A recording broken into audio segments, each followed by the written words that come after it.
Allez, c'est parti. Donc, journée du 24 juin. Alors, au brief avec les premiums, donc on était dans cette zone-là. Voilà, on était ici quelque part, là, ici. Donc on voit qu'on est bien dans la VA d'hier. On voit notre YVH avec une belle zone de résistance. On voit notre POC qui avait fait pas mal de ping-pong dans la journée.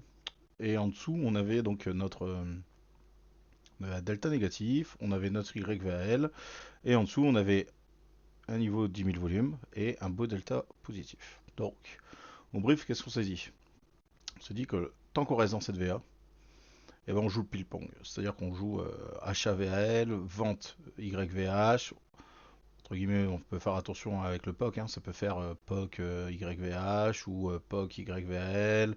Ou on peut aller faire du YVH, YVL direct. Bon, bref. Ok, marché de range.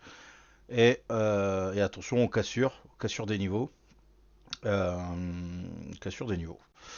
YVH et YVL, il faut que ce soit cassé avec du volume, du momentum, du carburant et patati patata, comme d'habitude. Ok. Au niveau des flux, bon, le S, ouais, il passait un peu effet positif, beaucoup, voilà, c'est parce que je suis forcé de mettre dessus, mais voilà, il n'a pas été très directionnel. Voilà, on a resté beaucoup de temps en gamma effect, no effect, en gamma no effect. Les Max 7, bon, ils ont fait une petite poussée vers le haut, toujours en gamma no effect. Et ensuite, ils sont passés en gamma effect, voilà, assez tard, à partir de 16 heures. Ok. Notre Nasdaq. Notre Nasdaq, donc à l'open, il part vers le haut, un peu comme les Max 7. Pas grand chose. Il redescend, on passe un peu en négatif, il remonte, voilà, ben c'est une journée, ok, on est en gamma net négatif, mais pourtant, eh ben, il n'y a pas de carburant. Donc, gamma net négatif, on s'entend à de la volatilité, pas de carburant, difficile de péter des niveaux. Voilà, première chose qu'on peut se dire. Le marché il ouvre où? Le marché il ouvre ici, proche support, avec en premier lieu du notional qui monte. Les premières minutes, on est ici. Ah zut, je suis trompé de côté. Hop. Donc, on est ici, donc on a plutôt du notional qui monte. Il y a partout ça monte direct. Là, on voit que ça descend. On arrive sur notre YVL, donc zone de support. On a notre marché qui commence un peu à ranger. On voit des acheteurs, on voit donc les vendeurs donc bon, bref, contrôle vendeur, on s'en fout. Le marché qui commence à ranger, beaucoup d'efforts des acheteurs sur un support. Avec un petit peu de carburant, c'est pas fou, mais un petit peu de carburant à l'achat. On est dans ce setup ici au début là.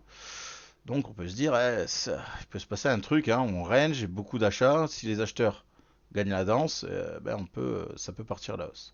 Donc c'est juste en version, voilà, j'ai mes supports, mes résistances, on est sur un support, on n'arrive pas à péter le support. Est-ce que j'ai des grosses convictions pour acheter au niveau carburant? Ben en fait non, parce qu'on n'a pas énormément, on n'est pas en gamma effect positif.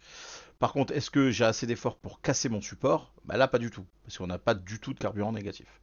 Sachant qu'on est en gamma net négatif, on peut s'attendre à un marché un peu explosif. Donc quand je vois qu'il y a beaucoup de vendeurs qui est là, beaucoup d'acheteurs, bah, deux possibilités. Mike Super Sécu, c'est le stop, buy stop, voilà, tout simplement. Mais en ayant comme carburant quelque chose qui pousse un peu à la hausse, bon, partirait plutôt à l'achat. Donc bon, ouais, vous voyez, le buy stop il passe, on casse notre contrôle vendeur, on casse certainement, bah, mais c'est même certain, notre VH profil baissier, pour ceux qui sont en premium, ils savent de quoi je parle. Ça y est, ça part, le marché il part, to the moon. Direction bon, ça passe le POC avec du volume et du momentum validé. Ça casse la VWAP Globex avec du volume et du momentum validé. Génial. On arrive dans notre LVN. Et là, on commence à voir un truc qui commence à ralentir. On se dit, tiens, ça passe pas comme les YPOC, ça passe pas comme la VWAP. Il y a du volume, mais c'est bizarre, il n'y a pas le momentum. Donc là, on est quoi? On est à 32-33. 32-33, on finit cette montée-là, et puis là, d'un seul coup, boum, gros décrochage des poutres. Ah, merde. Bon, ben, potentiellement, on n'aura peut-être pas le carburant nécessaire pour aller péter la YVH. Bon, parce que ben, on n'est plus dans l'euphorie du début où on avait notre belle impulsion haussière. Là, d'un seul coup, on voit qu'à 33, eh ben, il vient nous calmer en nous disant, là, c'est fini, les enfants. Voilà, dans cette zone-là, il te dit ça y est, c'est fini. Bam.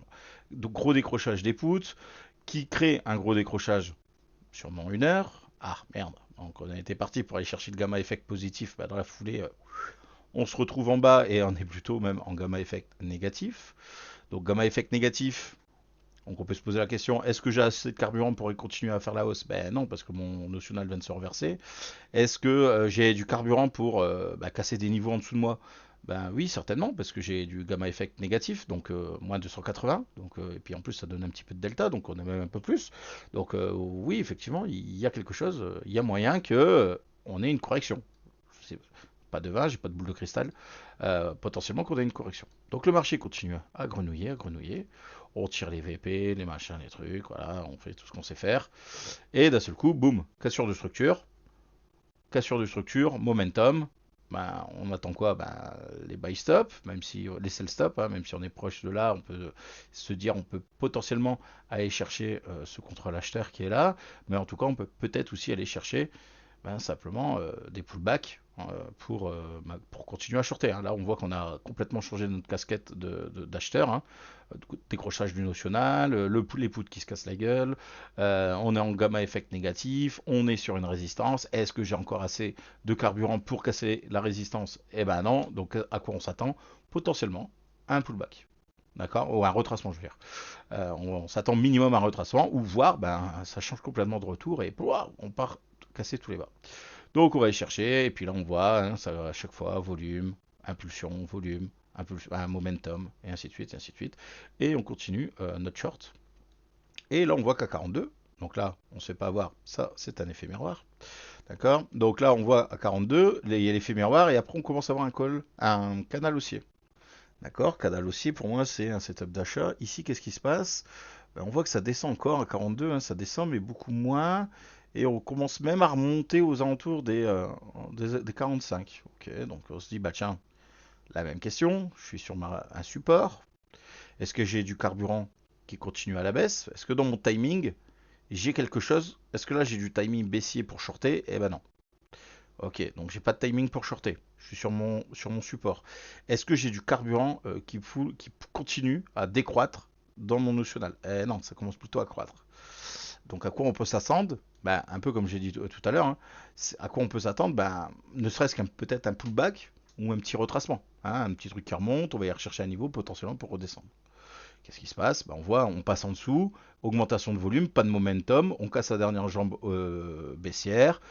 À quoi on s'attend? Et ben, on va y rechercher des longs, voilà, des longs, qui vont pouvoir aller, par exemple, jusqu'à la VWAP. On voit que la VWAP, tout à l'heure, on avait eu augmentation de volume momentum, là on a augmentation de volume, pas momentum, ok. Et quelle heure est 45? 45, qu'est-ce qui se passe? Ah ben là, on n'est plus du tout dans notre setup d'achat, d'accord, comme on a eu tout à l'heure. On reprend un flat, ouais, c'est flat directionnel, plutôt entonnoir. Donc on se méfie, hein, quand on arrive là, on se méfie, on voit que c'est quasiment flat, même si on voit que les cols, les poutres, non les cols sont quand même plus pentus que, donc on est limite un flat directionnel acheteur, ok. Ici, tant qu'il y a quelle heure? Je sais même plus où je suis. 46. Bah 46, qu'est-ce qui se passe? Bah, le national, il continue tout le temps un peu à monter, quoi. Donc, est-ce que j'ai envie de vendre, encore une fois, ma VL? Bah, pas trop. Hein. Donc, bon, on rattaque ici. Le problème, c'est que maintenant, c'est cool, hein, on a réussi à avoir les deux achats. On a du carburant peu à la hausse, on va dire moins négatif. On a un beau canal haussier là qui commence à se dessiner. C'est génial, mais lecture order flow, c'est bizarre parce qu'on a cassé la dernière jambe haussière. On descend, casse la dernière jambe baissière, fait pas de plus haut, on retrace. Là, il y a déjà la puce à l'oreille au niveau order flow de se dire ça c'est bizarre. Là, techniquement, avec un petit peu de carburant comme ça, là, techniquement, on aurait dû casser les hauts. On aurait dû aller plus loin. Donc ça, c'est la lecture order flow, bref. Donc, bah, si on n'arrive pas à casser les hauts, on s'attend quoi? Potentiellement un petit plus bas pour repartir. Mais quand on va faire ce plus bas là, il va falloir faire attention que j'ai pas mon notional qui se mette à dégringoler. Bon, là on le voit, hein, parce qu'on le voit qu'il est là, hein, en fait il dégringole pas. Donc qu'est-ce qu'il va faire? Il va descendre, il crée du volume. Est-ce qu'il y a... Alors on peut se faire à la limite avoir ici, parce qu'il crée du volume avec du momentum. Alors bien évidemment, hein, on fait pas de FOMO, on vend pas ici. c'est potentiellement de chercher un pullback. Ça leur dit, ah, là, moi je vois purement order flow, il y a du volume, il y a du momentum, on casse un plus bas, c'est génial. Par contre, à ce moment-là, je suis toujours en setup d'achat. Et je suis toujours avec du notionnal qui monte. Donc j'ai du carburant à la hausse, j'ai des setups d'achat, on voit qu'il continue à faire des plus bas, la puce à l'oreille, quoi. C'est de se dire, tiens, il y a un truc qui va pas. Moi, mes options sont en train de me donner du carburant à l'achat, et lui, il me fait un plus bas. Est-ce que j'ai envie de croire qui? L'order flow ou les options? Et bien, quand on a un doute, bah, moi, je vous dis, quand il y a un doute, on laisse faire. Donc là, potentiellement, c'est quoi? C'est je tire ma jambe baissière, je regarde ma VH, faut qu'elle tienne, je vois mon contrôle vendeur, faut qu'il tienne, et potentiellement, voilà, si on se dit, pour moi, purement order flow, ça devrait continuer à descendre, ok. Pas oublier que ça, c'est aussi une zone qu'on avait identifiée, hein. On est revenu dans cette zone grise là, ce qui est sur du 10 000 volumes. Mais voilà, la puce à l'oreille, c'est qu'ici, on continue à vous donner du carburant à la hausse, et là, lui, il vous descend. Il fait un plus bas avec un peu de volume, au début avec du momentum, et le deuxième fait du volume et plus de momentum. Et à ce moment-là, vous avez votre setup d'achat. Donc, CQ, qu'est-ce qui se passe? On tire notre jambe baissière, on casse le contrôle vendeur, on casse notre VH. Potentiellement, on se dit, ok, moi là par contre, j'ai du carburant haussier, j'ai ici mon notional qui continue à monter, on a cassé ma dernière jambe baissière, vous voyez qu'il y avait un anguille sous roche, parce qu'il y en a un qui disait d'acheter, l'autre qui disait de vendre. D'accord, c'est comme ça, attendez d'avoir des confluences. Et là, maintenant, à partir de là, vous avez des confluences. Donc là, potentiellement, des buy stop, des pullbacks, ce que vous voulez. Et on continue et on part à l'achat. Et là, on voit qu'on a un long setup. Donc là, deux solutions, hein, si vous étiez à la vente ici, c'est soit vous prenez votre perte, ou soit ouais, il faut prendre la perte. Parce qu'à tout moment, là, ça peut repartir, surtout en gamma net négatif. Hein, si vous ne prenez pas votre perte, ça peut aller tout en haut, péter la VH, augmentation de volume des momentum, et vous retrouvez 500 points ou 600 points au-dessus. Hein. Donc, MEF. Donc, bon, là, votre marché monte. Hein, on a notre long setup d'achat. Grosso merdo, on le voit jusqu'à 53. Donc, je vais avancer à 53. Voilà, on arrive là. Ah, tiens, on revient au même endroit que tout à l'heure. Sur notre machin là. Sur notre LVN. LVN 53. Ok. 53. On est ici. Qu'est-ce qui se passe ici? 53, on est là, et là on commence à voir du blue. Hein, on passe de moins 147, donc toute cette remontée, hein. Moins 147, moins 250. On flirte un peu avec le gamma effect négatif, ok. Ok, on arrive sur notre range. Il y a notre range. Qu'est-ce qu'on a envie de faire? On se dit, on a cassé le POC, on a peut-être envie de continuer à acheter. Moi, je commence à avoir du notional qui casse la figure. On est en plein range. Et là, je commence à avoir plutôt des setups de vente, quoi. Setup de vente, je perds en carburant. Je suis sur une résistance. Ah, merde, je vais peut-être pas continuer à acheter. Donc là, soit on se dit, j'attends qu'il casse la structure par le bas et je rentre avec lui par exemple en sell stop, ou j'attends qu'il casse la structure, je tire ma jambe baissière et j'essaie de reprendre le pullback comme on a vu tout à l'heure. Résultat des courses, boum, le marché descend. D'accord. Donc on a beau avoir des super lectures order flow, on voit que lorsque vous n'avez pas la boussole avec vous, elle vous sauve le cul quasiment toute la journée. Hein. Chaque fois, soit j'ai du carburant à la hausse, j'ai des setups d'achat, alors qu'on est sur les bas, qu'on se dit moi j'ai envie de vendre, et on se dit non, il y a un truc qui va pas, et dans la foulée, qu'est-ce qui se passe? Boum, le setup d'achat il part. On arrive ici, on se dit ah putain, ça y est, on a tout pété, ouais, to the moon, to the moon, to the moon. Hein, on a cassé l'Y-POC, le truc classico, hein, on casse le Y-POC, ça pullback. On reprend le pullback du Y-POC et je rattaque les achats. Sauf qu'à ce moment-là, setup de vente, perte de carburant, là, si t'achetais là, tu te faisais couillonner, quoi. Voilà, et ça a été ça un peu toute la journée. Donc, écoutez, on va arrêter là pour le débrief et on se retrouve de suite dans l'Open Room.